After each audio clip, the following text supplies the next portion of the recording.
did you get involved with that? And I did all the work with the submersibles and the American chaps.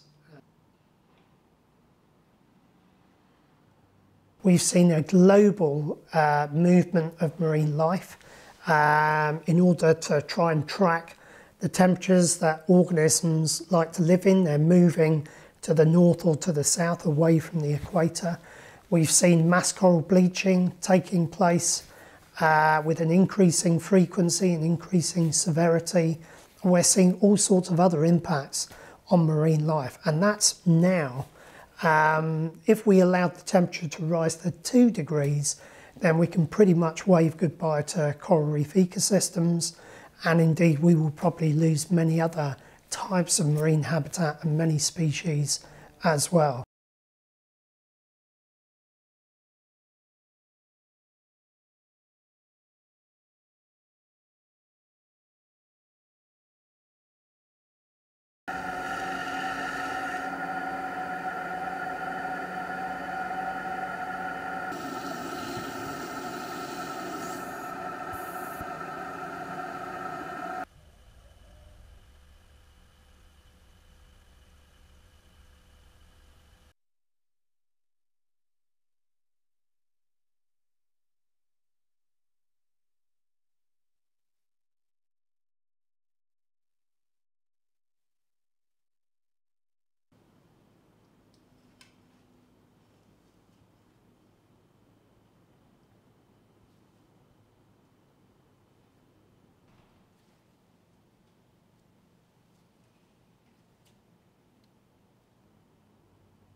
Especially with all these talks about how to all these climate change talks and how to actually reduce CO2 emissions, it's really vital that we go literally out there and see, for example, how are coral reefs affected by all these CO2 emissions, and which causes acidification and essentially causes the destruction of coral reefs.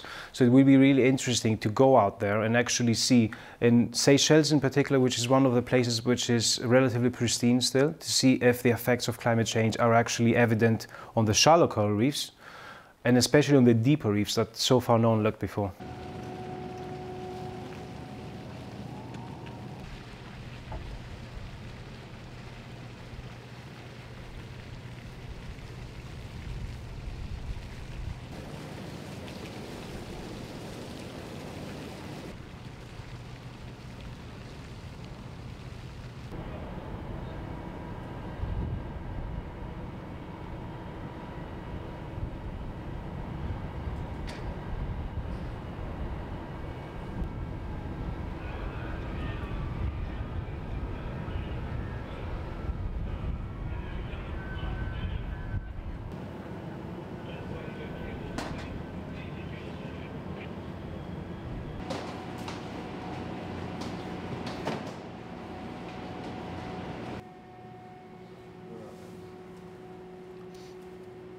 We think that the majority of ocean species is on the surface. Actually, that's not the case. That's where we've got the greatest biomass. But the greatest biodiversity of animals is actually in the deep ocean, in the bathyal zone, from about 200 meters down to 3,000 meters.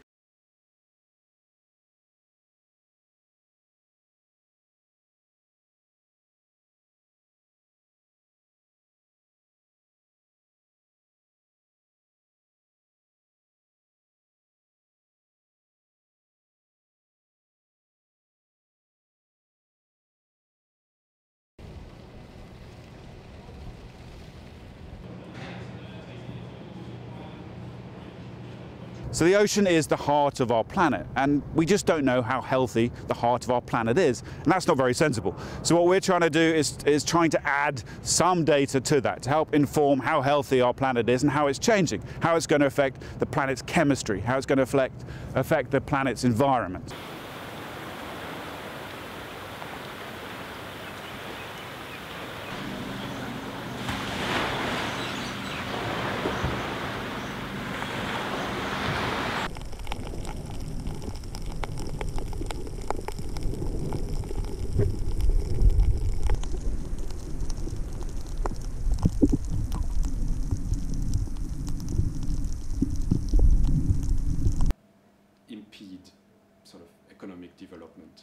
that's not at all true, right? And so I guess their business to really try to forecast the future, think what's going to happen, how can they manage risk. At this point of time is almost too late. We are suffering, or we are witnessing the effect of climate change, and we have to know what effects are going to be. And so to know that, we must have a baseline. We must know what's there. And so it's timely in the sense that we still have a bit of time to do something about reducing our carbon emissions. But it's not timely. We should have done that years ago. Just amazing, particularly the ones off the seamount Argus Bank, where we have manta rays circling. Right now we're at a very important crossroads in terms of our management of the ocean. And really we have to make a decision whether we go down a pathway of behaving responsibly and managing our activities in the ocean and activities which impact on the ocean in a responsible way, and conserving marine life and making sure that all the incredible animals and algae and so on that are in the ocean now are there for future generations. Or we can continue on the pathway which we're currently on, in which case we're going to see probably a geological scale extinction in the ocean. And it's as simple as that.